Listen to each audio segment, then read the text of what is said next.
Hello everyone, welcome back to our channel stock analysis. तो आज हम पढ़ेंगे 7 फाइनेंशियल मिसकंसेप्शन जो कि आपका फ्यूचर खराब कर सकते हैं।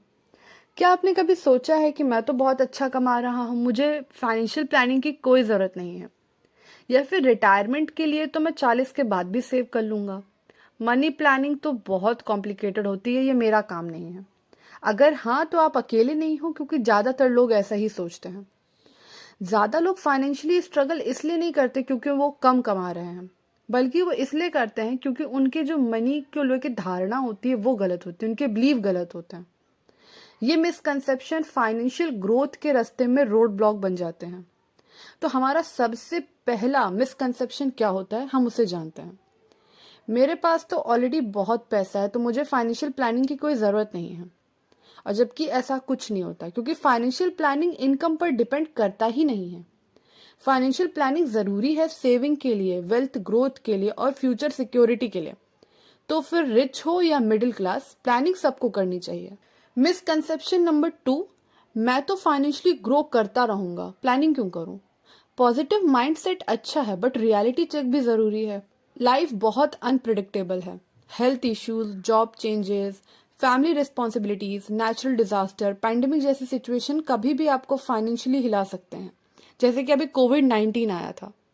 इसीलिए प्लान बी होना बहुत ज़रूरी है, और वही समझदारी भी है। मिसकंसेप्शन नंबर 3, फाइनेंशियल प्लानिंग तो बहुत कॉम्प्लिकेटेड होती है। लोग शुरू ही नहीं करते क्योंकि उन्हें लगता है कि ये मुश्किल है, जबकि सच क्या है, जो आज इजी लगता है वो कल टफ बन जाता है, और जो आज आपको टफ लग रहा है वो समय के साथ इजी हो जाता है। अगर आप इतनी मेहनत पैसों को कमाने के लिए कर रहे हो, तो उसे इंजॉय करने के लिए प्लानिंग ज़रूरी है। नाउ मिसकंसेप्शन नंबर 4, मैं तो अच्छा कमा रहा हूँ, रिटायरमेंट मेरा हो जाएगा मैनेज। बिल्कुल गलत। आज की अर्निंग कल की सिक्योरिटी गारंटी नहीं करती है, क्योंकि इन्फ्लेशन पैसों की वैल्यू को कम कर देता है, एक्सपेंसेस बढ़ जाते हैं और लाइफ एक्सपेक्टेंसी भी बढ़ रही है। इसीलिए रिटायरमेंट प्लानिंग बहुत ज़रूरी है। नाउ मिसकंसेप्शन नंबर 5, मैं रिटायरमेंट प्लानिंग 40 के बाद शुरू करूंगा। ज़्यादातर लोग यही सोचते हैं कि अभी इंजॉय कर लेते हैं, बाद में हम सेव कर लेंगे। बट 40 के बाद आपकी फैमिली रिस्पॉन्सिबिलिटी बढ़ जाएंगी, बच्चों की एजुकेशन और महंगी हो जाएंगी, आपको लोन लेने पड़ सकते हैं, या फिर आपके एक्सपेंसेस और बढ़ सकते हैं। सेविंग मुश्किल हो जाती है जैसे जैसे आपकी एज बढ़ती जाती है, क्योंकि आपके एक्सपेंसेस बढ़ते जाते हैं। अगर करियर की बिगनिंग से ही थोड़ा सेव कर लिया जाए तो बाद में बर्डन नहीं बनेगा, कंपाउंडिंग का बेनिफिट भी मिलेगा और फ्यूचर रिस्पॉन्सिबिलिटीज भी स्ट्रेस फ्री हैंडल हो जाएंगी। नाउ मिसकंसेप्शन नंबर 6, मेरे पार्टनर सारे फाइनेंशियल डिसीजन मैनेज कर लेंगे, मुझे टेंशन नहीं लेनी है। ये स्पेशली लेडीज में होती है, अगर वो खुद भी अर्न कर रही है तो भी वो डिसीजन उनके खुद के नहीं होते हैं। हेल्दी रिलेशनशिप के साथ ज़रूरी है कि हेल्दी फाइनेंशियल डिस्कशन भी हो, क्योंकि गलती एक करेगा तो दूसरा उसे करेक्ट कर सकता है। डेली एक्सपेंसेस कंट्रोल करने पड़ते हैं। कुछ बड़े गोल जैसे कि घर खरीदना या बच्चों की हायर एजुकेशन, वो सिर्फ टीम वर्क से ही पॉसिबल है। नाउ हमारा लास्ट मिसकंसेप्शन नंबर 7, मुझे फाइनेंशियल एडवाइजर की ज़रूरत नहीं है।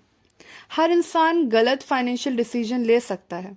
डिफरेंस ये है कि मिस्टेक से सीखना पॉसिबल है, बट मॉनेटरी लॉसेस रिवर्स नहीं होते।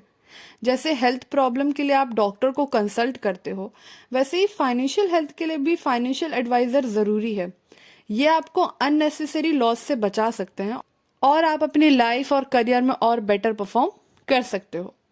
तो लास्ट मैसेज यही है कि फाइनेंशियल सिक्योरिटी इनकम से नहीं आती, प्लानिंग से आती है, और प्लानिंग का बेस्ट टाइम है अभी।